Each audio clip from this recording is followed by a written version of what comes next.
dar inicio a este tiempo como una especie de repaso que nos ayuda a reconectar con el tema, que es un tema de análisis de mucha importancia para la iglesia hoy, para los cristianos, y sabemos que las diferentes corrientes de interpretación teológica no siempre coinciden, y entonces ante esa diversidad, como hemos explicado en otras oportunidades, yo creo que la Biblia es la que realmente nos trae a tono con la realidad, y también nuestra ubicación personal, no solo mirando la realidad desde el punto de vista de una congregación, de una iglesia, sino en nuestra ubicación individual, cómo estoy yo frente a esa realidad que estamos viviendo, porque cuando lo disgregamos mucho, casi que no nos vemos en esa esfera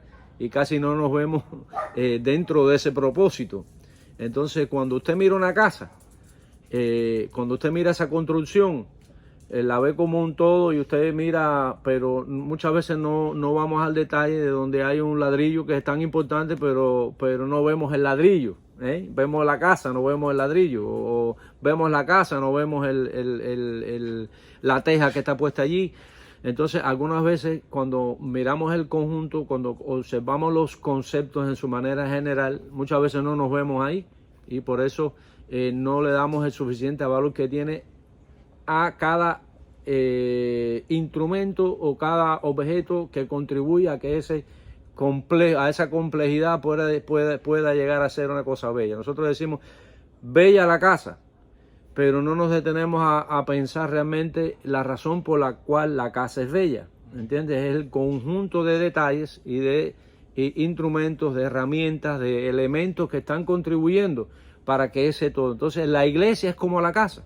Bueno, lo define bien Pablo como un templo. Entonces, ese templo está compuesto por una diversidad de grandes instrumentos, herramientas, que es lo que se va levantando, y por eso Pablo dice, ese edificio va cada uno bien conectado, dice que él es el perito arquitecto, entonces cada una de esas herramientas, de esos elementos van situándose en el lugar debido. Imagínense que la lámpara que tiene Albertico y Becky en el patio, que es para alumbrar el patio, esa lámpara estuviera en el sótano de la casa. No tiene sentido ninguno. Es decir, el hecho no es solo los elementos que hacen bonita la casa, porque lo que hace bonita la casa no son los elementos puestos en un lugar cualquiera, sino en el lugar donde va. Por eso dice Pablo que nosotros no todos somos ojos, no todos somos orejas.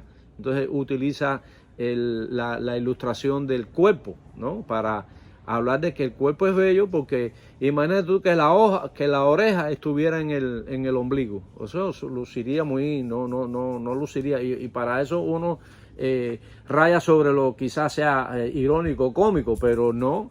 Está dando una idea exacta de el diseño que Dios quiere, que cada miembro debe ir en el lugar indicado para que la persona luzca. Imagínate tú un ojo en la espalda, es una cosa amorfa, una cosa sin forma, una cosa que no tiene sentido. Entonces la iglesia como pueblo de Dios, el cristianismo, es exactamente igual. Cuando las cosas no están en su justo lugar, entonces se le está dando una imagen al mundo monstruosa. ¿Ves? Es algo deforme, es algo que inclusive se torna repulsivo. Y muchas personas, dice la Biblia, que por causa de que los miembros de la iglesia no están ubicados donde deben estar, o no están haciendo la función que deben hacer, dice que por causa de eso el mundo blasfema el nombre de Dios. ¿No dice así la palabra del Señor? Muchos blasfeman. ¿Por qué? Porque no ven donde tiene que estar la boca, no está. Donde tiene que estar la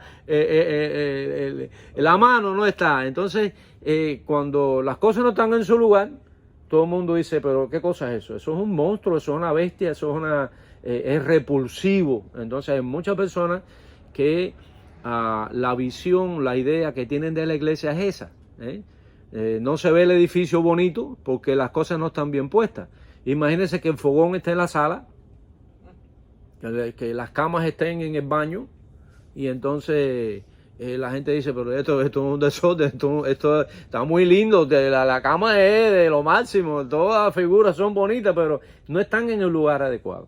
Entonces nosotros como cristianos, una de las cosas por las que se ora poco es por eso. O sea, que cada ministerio, que cada hermano que desarrolla una función, y en una casa, en una construcción, todas las piezas son importantes, todas, desde el cimiento hasta el adornito, hasta el último detalle, la pintura, y todo es para que tenga un objetivo común, que sea que la casa se vea bonita, sea útil, sea habitable, sea de confort, que se pueda disfrutar. Igual en nuestro cuerpo, todos los órganos son únicos, ¿verdad? Y sobre todo los órganos vitales. Los órganos vitales son el corazón, el cerebro, los riñones. Entonces tienen la capacidad única para que el cuerpo funcione bien.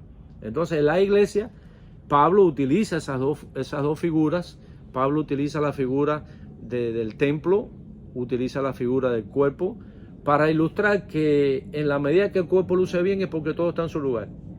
Y en la medida que la iglesia o que el templo está bonito, es porque todas las piezas de ese templo están en el lugar correcto, y eso le da sentido y le da utilidad y le da todos los beneficios para que podamos disfrutarlo. Entonces, la interpretación de las profecías, aunque no es exactamente igual, sí es un indicativo que nosotros debemos ir observando cómo cada una de las partes y cómo cada una de las funciones que cada una de esas partes va a realizar a lo largo de los años vaya siendo funcional. Entonces el mundo pueda ver a lo largo de la historia que las profecías dadas por Cristo y los apóstoles van dándole forma precisamente a ese edificio que en la historia se está construyendo, que es la iglesia, ese templo que se está construyendo. Por eso nosotros tenemos esta percepción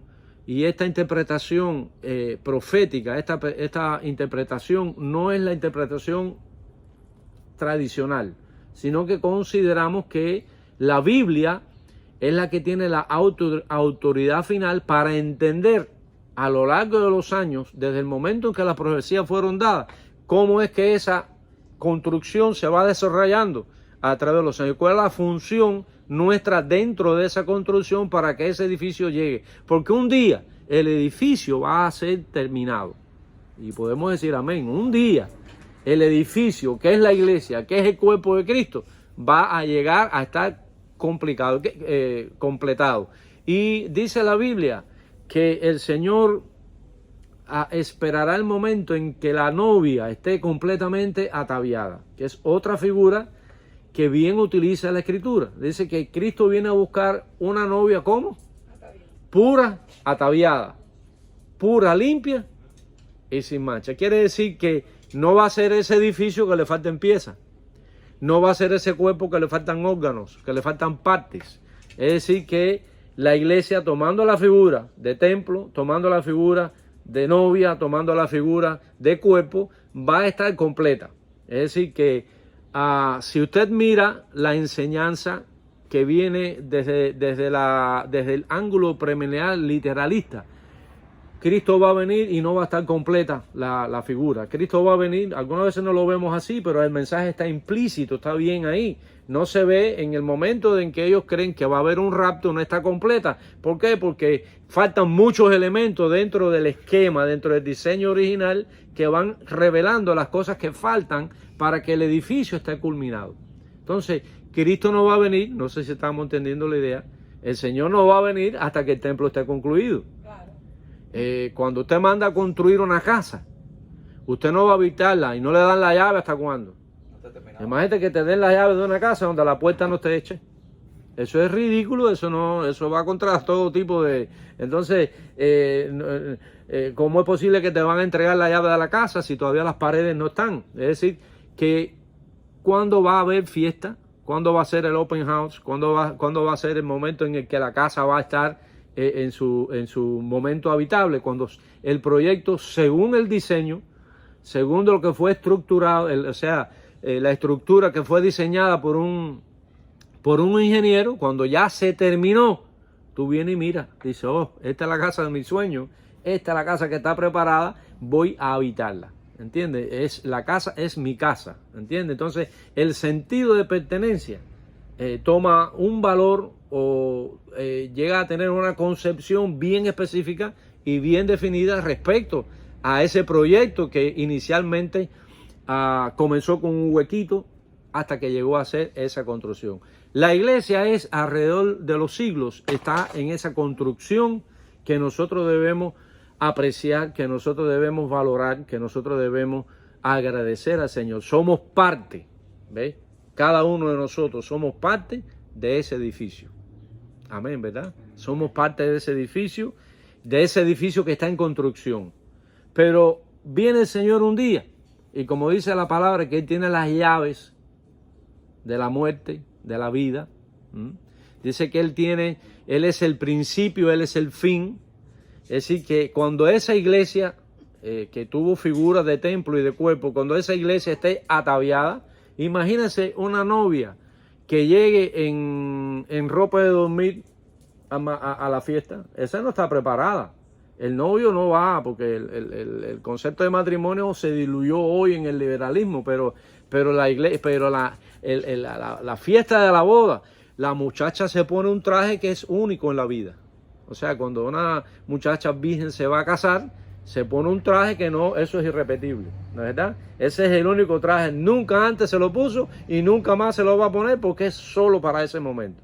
Entonces, la iglesia está ataviándose a través de los siglos y en ese proceso histórico uno ve cómo las profecías se van cumpliendo, que eso es lo que nosotros estamos estudiando. Es pequeño introducción, un pequeño comentario para que nos demos cuenta de la importancia que tiene seguir las figuras que la Biblia habla acerca de la iglesia para aquel día que dice que será el día de la gran cena, la gran boda, el momento en el que viene el Señor a levantar a una iglesia que está a medio andar todavía. Por eso hay muchos que dicen, hallará fe el Hijo del Hombre cuando viene a la tierra, y lo asocian aún hasta la iglesia. Si cuando la iglesia va a las bodas del Cordero, es la iglesia en su mejor momento. Por eso cuando nosotros leemos este pasaje, está muy bien correspondido con ese pensamiento. Es decir, la iglesia va a estar en su mejor momento cuando va a usar el vestido que va a ser superior a todos los vestidos que usó en la vida. Es decir, que cuando la iglesia nació, el día de Pentecostés, ustedes recuerdan eso, ¿no? En el libro de los Hechos. Dice, ¿qué pasó allí? Surgió allí oficialmente la iglesia. Fue derramado el Espíritu Santo de Dios. Hubo repartición de lenguas. Hubo a partir de ahí señales. Hubo milagros. Hubo una manifestación gloriosa del Espíritu Santo y el Evangelio inundó Jerusalén y el Evangelio fue a Judea y el Evangelio fue más allá de Judea y el Evangelio llegó al mundo, ha llegado al mundo entero. Quiere decir que el propósito con el que ella se inició es un propósito y tuvo un efecto glorioso, ¿ves? Y maravilloso. Pero la iglesia del final, la última etapa de la iglesia, será superior a esa. Porque aquella era la iglesia que era como una bebé, como una niña, que nació. Pero ahora, a lo largo de todos estos años y a lo largo de todas estas tragedias que ha vivido la humanidad, la iglesia se ha mantenido con todo el testimonio histórico que cuenta la iglesia. ¿Cómo no será ese momento final cuando Cristo venga a buscar a su novia? Ahora nosotros quizás estemos un poquito amedrentados porque tenemos la tendencia a ceder a la tentación de mirar las profecías a través de los sucesos políticos, a través de los eventos económicos, a través de los fenómenos de la tecnología. Pero no, tenemos que seguir mirando las profecías acerca de la iglesia a través del mapa original, a través de la palabra de Dios, que es la que nos va a decir exactamente qué función o cómo va a estar la iglesia en medio de cualquier adversidad que a través de la historia ella haya tenido que enfrentar. Por eso al final la Biblia enseña que Cristo viene a buscar una novia ataviada. ¿Ataviada qué significa? Concluyó su vestuario. Templo está con todos los detalles. La casa va a estar con todos los detalles. El cuerpo no le va a faltar un miembro. Porque dice, Padre, lo que tú me diste no he perdido ninguno. Dijo Cristo. Es decir, que a todos los que él llamó, que permanecieron, ninguno él perdió. Los que quisieron estar pendientes. Entonces, para hacer este resumen, y si ustedes después quieren hacer alguna pregunta, no tengan pena, pueden hacer la pregunta y seguramente nos ayudará a entender mejor después de esta pequeña introducción. Y en el libro de Mateo, capítulo 24, y lo haremos rapidito, a menos que ustedes quieran hacer alguna intervención. En el versículo 13, versículo 14, nos va ayudando a entender esta panorámica general que en esta introducción hemos tenido. Dice más el versículo 13, y vamos a ir rapidito porque ya estos temas los hemos tratado. Versículo 13, más el que persevere, ¿hasta cuándo? Hasta el fin. Este será salvo. Quiere decir que el evangelio es perseverancia. El evangelio es permanencia. Puede haber la teología de Calvino, puede haber la teología calvinista de la forma en la que quieran expresarla. Este texto dice que el evangelio es permanencia, dice el que persevere. Y la persona que persevere es la que está. Una persona que nunca ha estado, no está no tiene pérdida de permanencia porque nunca estuvo. Pero aquí dice que hay que perseverar. Entonces no vamos a quitar el valor que tiene la escritura. Aunque eso es un tema muy grande, un tema muy monumental, sabemos que esa es la realidad. Dice, y será predicado. O sea, la primera cosa es que va a estar siendo parte del edificio el que permanece. El cuerpo de que permanece. Yo si quiero cortarme un cuerpo, una mano me la corto. ¿Entiendes? Es algo que uno no se puede olvidar de eso. Entonces, muy importante será, dice, y será predicado este evangelio del reino en todo el mundo, para testimonio a todas las naciones. El testimonio, ¿qué quiere decir para testimonio? Por eso esto es una frase que está en franco confrontación a la idea de que en el milenio Cristo viene a regir con vara de hierro y va a imponer el evangelio a todas las naciones. No es eso lo que presenta la palabra de Dios. Aquí la palabra de Dios no está diciendo eso. Aquí la palabra de Dios está diciendo que será predicado el evangelio del reino a todo el mundo para testimonio. O sea que no para imponerlo. Entonces cuando la Biblia habla de regir con vara de hierro, se está refiriendo mayormente a la severidad de la soberanía de Dios. Por eso el concepto paternal que hemos estado escuchando. O sea, Dios es soberano de todo, pero es papá de nosotros que somos sus hijos. Entonces la manera en la que Dios gobierna a sus hijos es diferente, porque es un papá. Pero cuando va a la gente que no es cristiana, está gobernando bajo como el presidente de un país que gobierna el mundo a través de leyes, legisla, pero cuando va a la casa trata a sus hijos como el papá está comiendo en la mesa. No es el presidente que legisla contra la nación o a favor, o que legisla en su puesto de presidente. Entonces, dice que el reino será predicado a todo el mundo para testimonio a las naciones. O sea que ese es el curso histórico en el que la iglesia va a estar siendo, ¿cómo? Levantada, ¿no? Como hablábamos ahorita. Esa es la casa, tomando otra vez el ejemplo de la casa de Albertico y Becky, va construyéndose hasta el final. Después que esa casa fue terminada, ¿qué es lo que viene? Cuando la casa se termina, ¿qué es lo que hace el banco? Te da la llave, ¿no? ¿Y qué es lo que tienes que hacerla? Disfrutarla. Entonces, cuando dice aquí que el evangelio del reino será exhibido al mundo entero para dar testimonio de que la obra fue culminada. Entonces, cuando la obra fue culminada, ¿qué es lo único que falta? Dice aquí, entonces vendrá el fin. ¿El fin de qué? El fin de todo, pero el fin de la construcción de la casa. Y el fin de la construcción de la casa es la que produce el fin de todo. ¿Ves? Qué clarito está. O sea, cuando se construyó la iglesia, llegó al punto que debía estar, exhibió al mundo entero el proyecto de Dios, ya no queda más nada por hacer. Yo no sé por qué a ellos les cuesta tanto trabajo entender eso, porque ya la obra de Dios en la tierra, su prioridad es la iglesia. Dios no tiene interés en nada más que en sus hijos. Y por eso dice que no retarda su promesa, como algunos tienen por costumbre, sino que es paciente para que todos procedan al arrepentimiento. Cuando ese punto final llega, ¿qué más queda por hacer? No sé por qué es que hay que insistir en que queda otro proceso que es de 1000 años, y además eso no es coherente con lo que la Biblia enseña respecto al templo, respecto al cuerpo y respecto a la novia. Nada de eso es coherente, porque cuando la novia se viste, ¿para qué cosa es? Para la boda. Se acabó ya la vida de soltera, se acabó ya el inicio de una nueva etapa en la vida de esa virgen. Entonces exactamente es con la iglesia. La iglesia es la virgen que está siendo ataviada a lo largo de los siglos. Llega el día en que va a dar testimonio al mundo de que ella está preparada. Viene el Señor, se casa con ella, ¿y qué más falta? O sea que todas las indicaciones que la Biblia da enseñan de que hay un punto de culminación en su segundo retorno, que es como los días de Noé, que es como los días de Sodoma y Gomorra, que en la medida que la novia se va preparando y va poniéndose el vestuario, que llegará un día en que estará pleno ese vestuario, será el día del matrimonio. Así el mundo, fuera de ese proyecto, estará cada vez de mal en peor.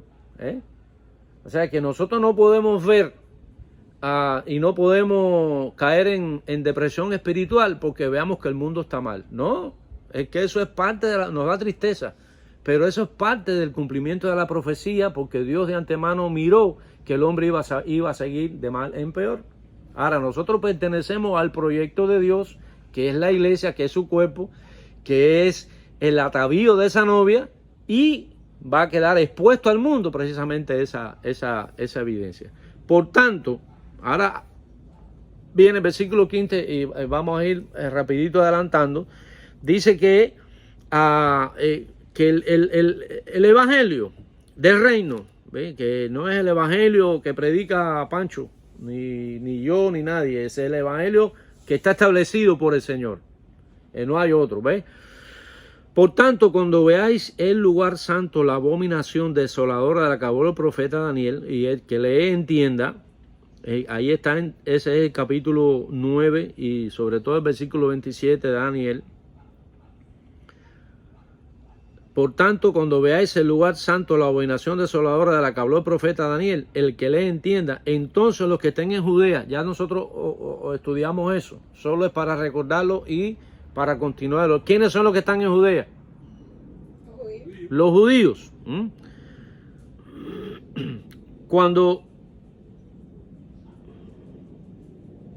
Bueno, primero dicen el lugar santo. ¿Cuál es el lugar santo para un judío? El templo. Es el templo. ¿Es verdad o no? El templo. El lugar santo es el templo. O sea que no está hablando del templo, ¿cómo se llama? Evangélico. Está hablando del templo de los judíos, el que había hecho Herodes. ¿Entiendes? Porque este templo que hizo Herodes no fue el que mandó a hacer Cristo.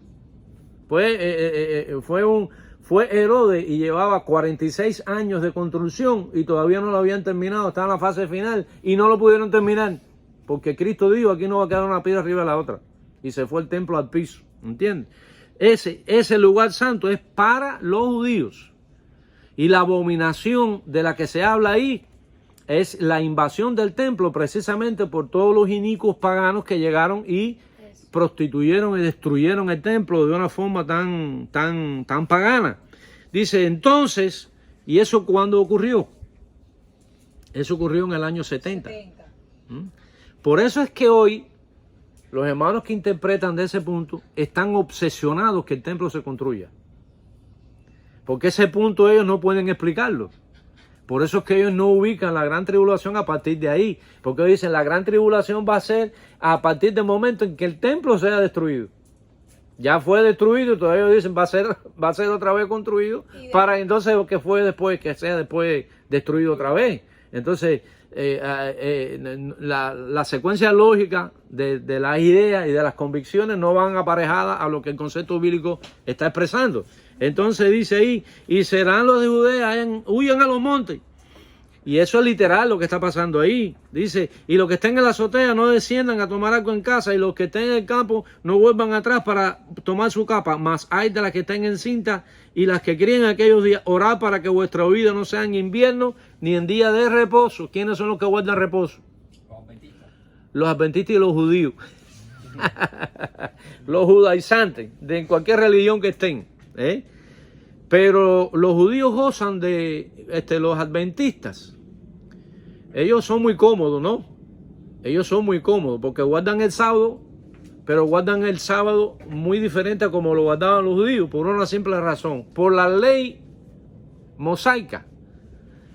Si tú violabas la ley, te podían apedrear. Un adventista se le olvidó y cocinó, o se le olvidó y caminó, y un adventista violó la ley del sábado, no le pasa nada. A lo mejor lo vuelven a bautizar, a lo mejor pues, los adventistas se bautizan cada vez que tienen convicción de pecado, tú lo ves que se dan otro chapuzón de agua. Pero a los judíos le costaba la vida violar el día de reposo. ¿Por qué ustedes creen que quisieron crucificar a Cristo? Porque sanaba enfermos el día de reposo. Entonces ellos preferían, fíjate hasta qué punto llegó la falsedad de la religión judaica. No de la religión, sino de los que implementaban la religión, porque hay una diferencia. La ley no era mala, dice Pablo, sino la manipulación de la ley por aquellos hombres que no tenían una espiritualidad, no tenían una experiencia de relación con Dios. Ellos manipularon eso y preferían que una persona se muriera antes que fuera sano ese día de reposo. Fíjese donde llegaba la hipocresía y donde llegaba el veneno espiritual que tenían esos judíos, y todavía hoy los que son ortodoxos, todavía así. Dice, no, oren para que la huida no sea un día donde ellos van a preferir que te mueras a que tú violes el sábado. Y si no corría, la espada de los romanos te iba a matar. Era dura esa situación para ellos.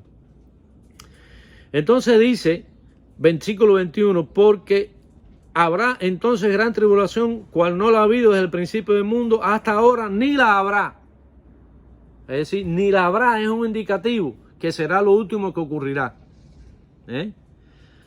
Entonces, si aquellos días no fueran acortados, nadie sería salvo, más por causa de los escogidos, aún serían acortados. Aquellos días serían acortados. Es decir, los escogidos son ¿quiénes? Los que dentro del pueblo judío conocieron a Cristo. ¿Es o no? Si tú vas allí a Juan 1, en el versículo 12 dice, más a los suyos vino y los suyos, a los suyos vino y los suyos no le recibieron. Más a los que le recibieron, Dios le potestad de ser hechos, ¿qué cosa? Hijos de Dios. Tenemos la potestad. Potestad quiere decir autoridad, quiere decir respaldo, quiere decir confirmación de que somos hijos de Dios. Esos son los elegidos, ¿entiendes? En Cristo fuimos todos predestinados para salvación. Fuimos de antemano elegidos para la salvación, ¿entiendes? Pero ¿quiénes son los que han sido salvos? Aquellos que dentro del elegido tomaron la decisión de entrar y de gozar la salvación. Es como el tren que va a salir para West Palm Beach. Allá no vamos a ir todos, ni vamos para allá, para allá. Entonces en la de eso dice, último aviso para los pasajeros a West Palm Beach, monten. Es para todos, eso no es llamado. Eso, pues muchos son los llamados. En los llamados está toda la humanidad. Pero ¿quiénes son los que llegan a West Palm Beach? Los que se montaron. Esos que se montaron son, es porque el que anuncia dice, fulano mengano monta y fulano y mengano no monta. No, él hizo el llamado a todo el mundo y quien tomó la decisión de montar es el que llega. Ese en sí es el evangelio. Tan importante que tanto lo complican. Vamos a seguir, porque yo sé que es mucho y ya el tiempo se nos va agotando. El versículo 29 dice, inmediatamente después de los días de la tribulación de aquellos días, el sol se oscurecerá y la luna dará su resplandor, no dará su resplandor, y las estrellas caerán del cielo. Bueno, si tú lees allí, segunda de Pedro, capítulo 3, tú te vas a dar cuenta cómo va a terminar este mundo. Pero dice ahí, inmediatamente después de la tribulación de aquellos días. ¿De cuál tribulación está hablando ahí? De la gran tribulación. No puede estar hablando de otra. El pasaje mismo, el versículo 29, está hablando de la tribulación anterior, que está hablando de que cuando llegue ese día no huyan, ¿tú me entiendes? Y ojalá que no sea sábado, ojalá que no sea inmediatamente después que termine, ¿qué cosa? Aquel proceso que inició, porque acuérdense que la gran tribulación inicia en ese proceso. Estamos entendiendo la idea, ¿verdad? La gran tribulación, según este pasaje, se inicia cuando el templo es destruido, cuando el imperio romano llega a Jerusalén y la destruye.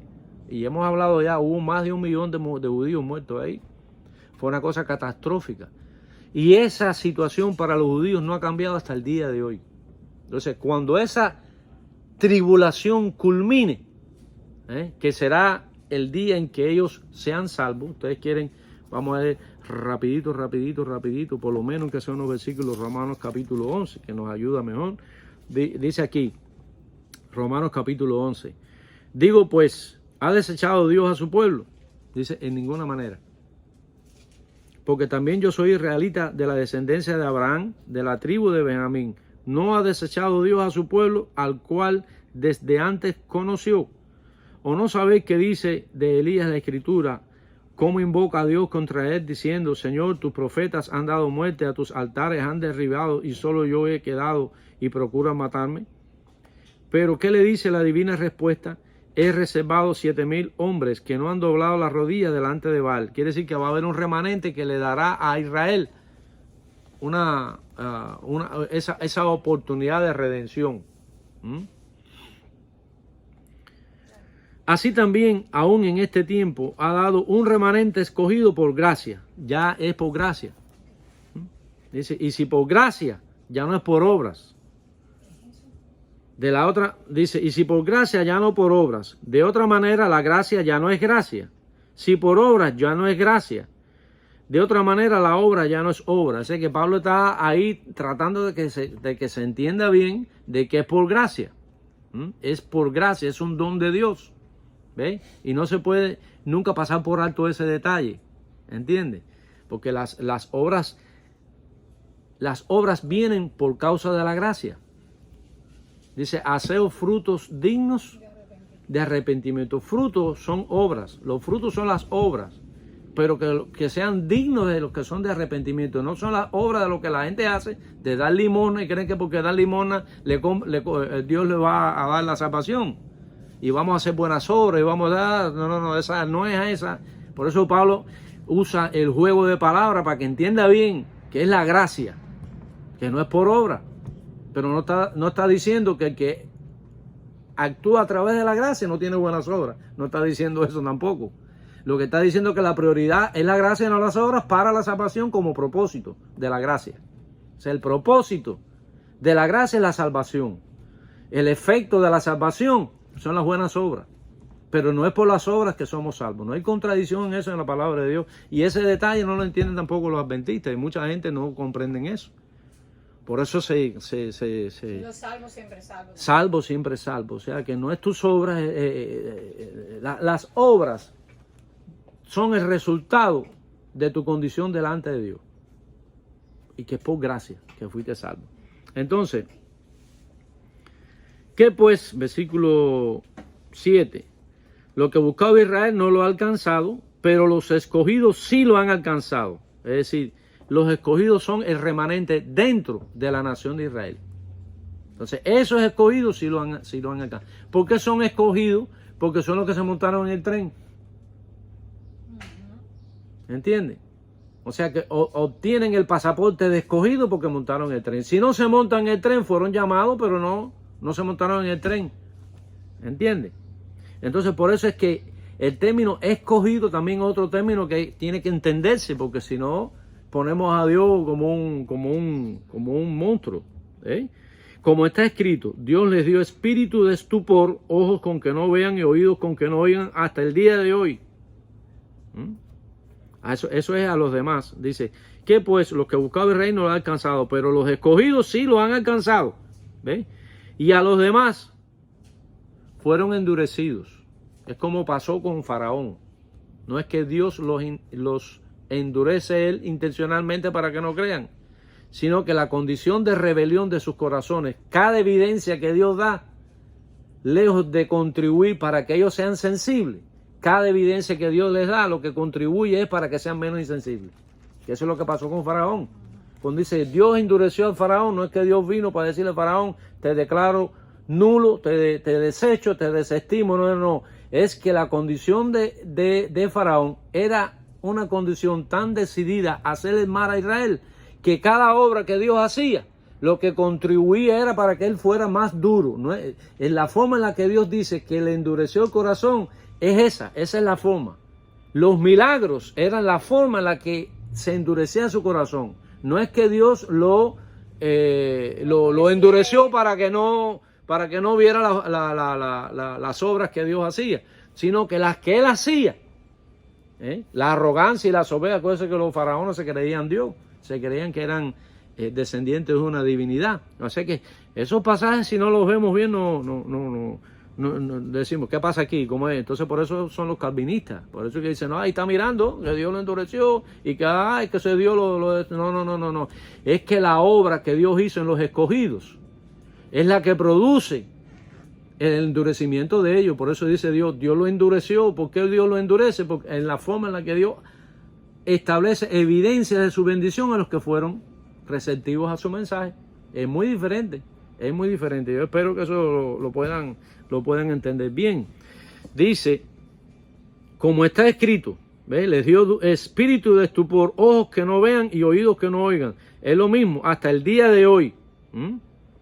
Y David dice, se ha vuelto su convite en trampa y en red, en tropezadero y en retribución. Se han oscurecido sus ojos para que no vean y agobia la espalda para siempre. Es la consecuencia de haber tenido un corazón que rechaza a Dios.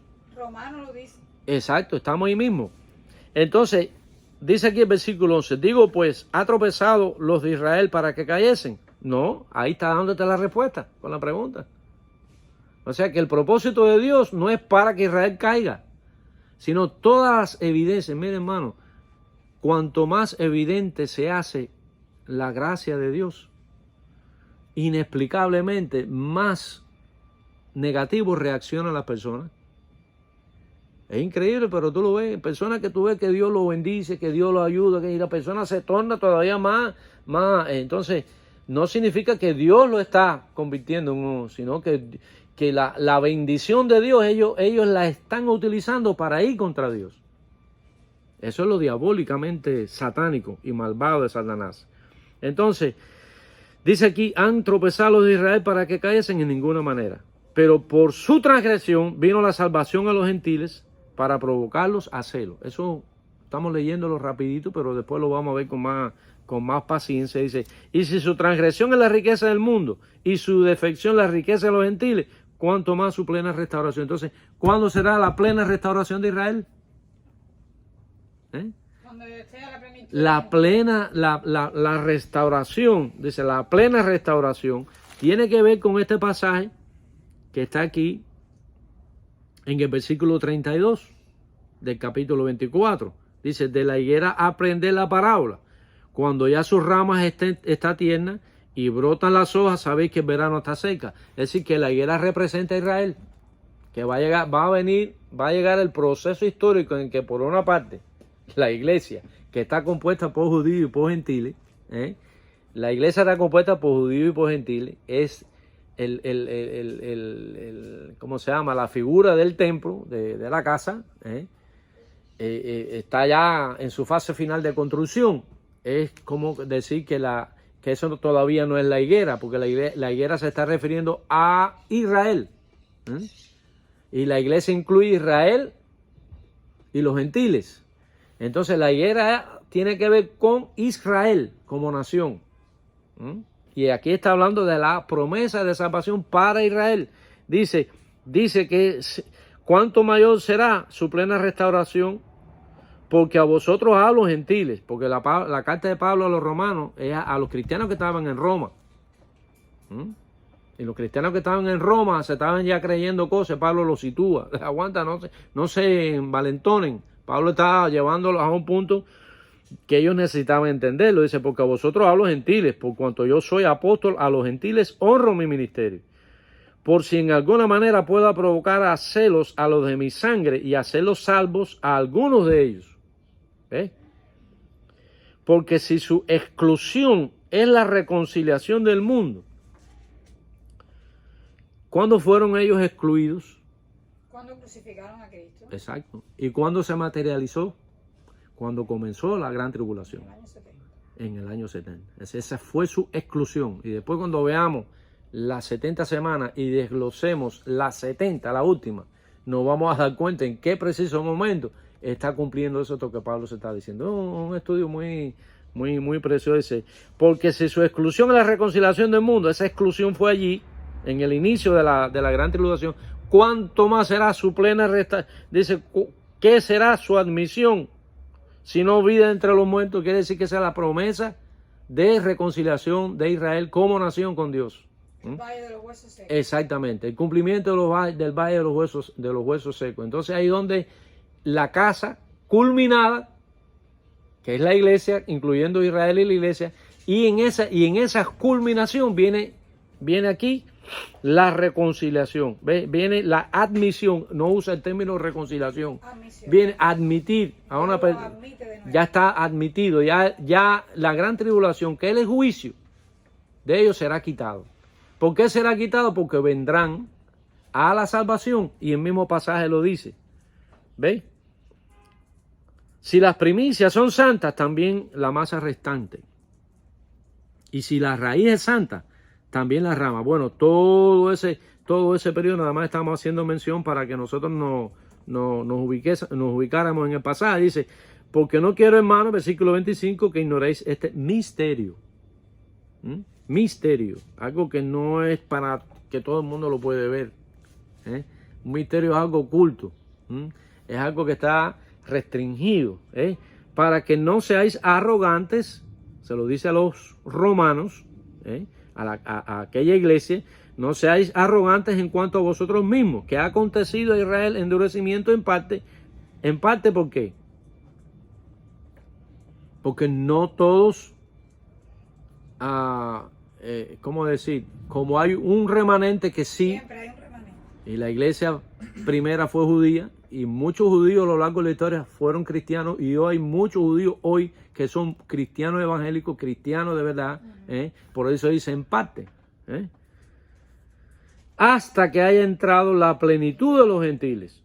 Ese es el punto importante. Y luego todo Israel será salvo. Dice, versículo 26, vendrá de Sión el libertador, que apartará de Jacob la impiedad. ¿Cómo la va a apartar?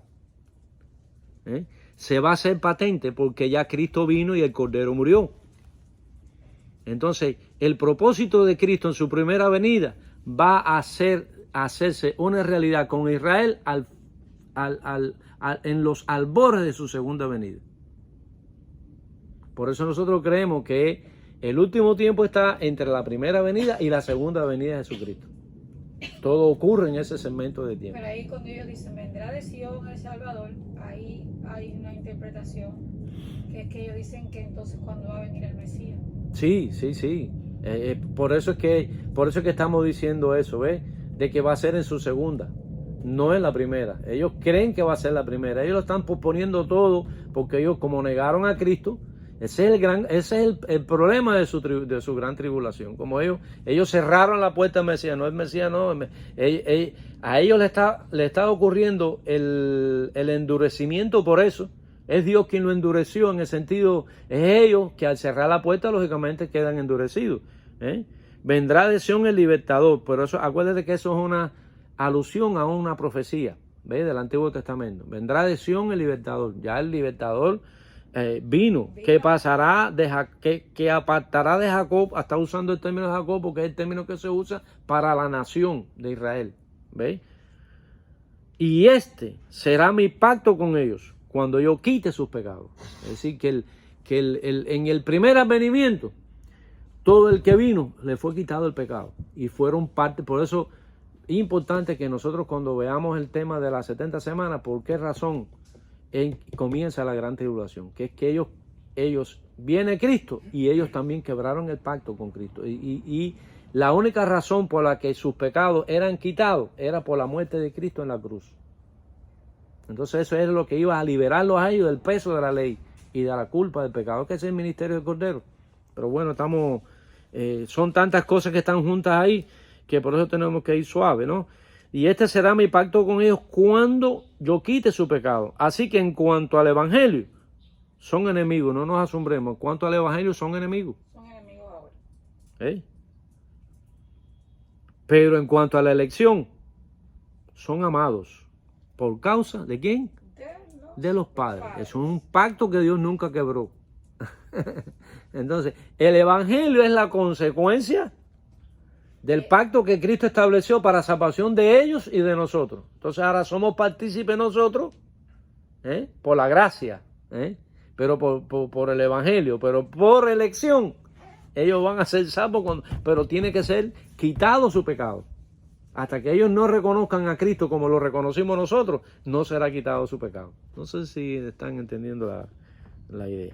Así que bueno, vamos a terminar, porque de verdad que no podemos, agotar más tiempo. Pero sí es un tema muy maravilloso, en que ya vemos, para no repetir, pero vemos que la construcción del templo no es ese templo que quieren construir los judíos o que quieren construir los otros hermanos. Ese templo que es la iglesia, aunque está en un proceso ahora donde las piezas están un poquito dislocadas, pero proféticamente hablando, cada pieza se está poniendo en su lugar. Y la evidencia de que cada pieza está poniéndose en su lugar es precisamente todo lo que, contrario a ese proyecto original, está sucediendo, aún dentro de las denominaciones, aún dentro de las diferentes religiones, y ni qué hablar del mundo, porque el mundo simplemente va evidenciando la condición espiritual que de antemano ya el Señor mismo lo estuvo diciendo. Así que nosotros hoy agradezcamos al Señor de que estamos ya viendo las señales, y yo sí, todas esas cosas que nosotros miramos, estudiamos, la élite, toda esa forma, cómo ese gobierno global está tomando parte, todo eso debemos prestarle atención, debemos analizarlo, debemos mirarlo y estar actualizados. Muy correcto eso. Pero lo que más tenemos que prestarle atención es al edificio del que nosotros somos parte. Por eso yo respeto y guardo en mi corazón siempre la experiencia del pastor Wilson. Él siempre dijo, nuestra prioridad es la iglesia.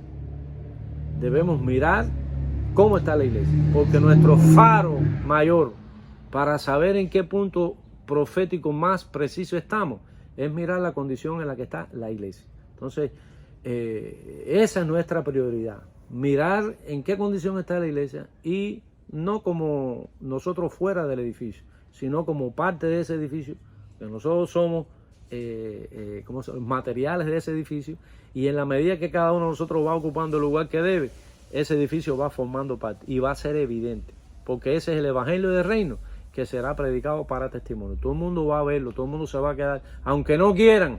Todo el mundo vio el arca, todo el mundo oyó el mensaje de Noé, todo el mundo lo vio claro, y se burlaron y se dieron la espalda a Dios. O sea, el testimonio fue el arca. ¿Y quiénes solo fueron los que entraron ahí? Los que Dios dijo que podían entrar. Y Dios le quitó la puerta de adelante. Porque imagínense cómo sería aquello, que se oscurece. Cuando hay una tormenta muy fuerte, tú ves que se oscurece todo, todo no se veían ni las manos, se les perdió el arca de adelante. Durante muchos años, ellos vieron que no estaba construyendo aquel barco, y muchos años hubo mensaje, hasta que fue terminar el arca. La iglesia, la gracia de Dios, Cristo, ¿verdad? Es el diseñador del arca. Nosotros somos parte del arca, somos tablas, somos cuartos, somos todo. Cuando eso se termine de construir, solo estarán ahí dentro los que por gracia fueron salvos, judíos y gentiles. Los que no, el arca se les desaparece delante, porque va a venir destrucción repentina sobre ellos. Que Dios les bendiga y podamos tener esa esperanza y esa convicción de que los que estamos en Cristo tenemos un futuro seguro. Que Dios les bendiga.